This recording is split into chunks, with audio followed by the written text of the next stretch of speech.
Switching phone systems usually raises one big question.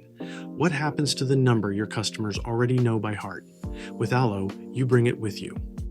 It starts in Settings, open Numbers, and click Port a Number. Type in the number you want to keep, and if you are bringing several, you add them all right here. Then hit Start, and Allo takes it from there. Allo walks you through it. It shows the number you are bringing, then asks for what your current carrier has on file, your company name, the person the account is under, and the billing phone.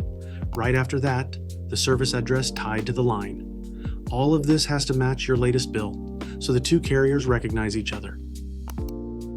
Next, you choose the day you want the switch to happen.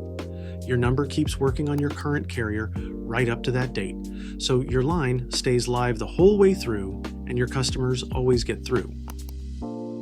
Then you back it up with two documents, a recent bill from your provider and a letter of authorization. Allo gives you the template, you sign it and upload it, and that is the carrier's proof the number is really yours. One click on Submit Order and you are done.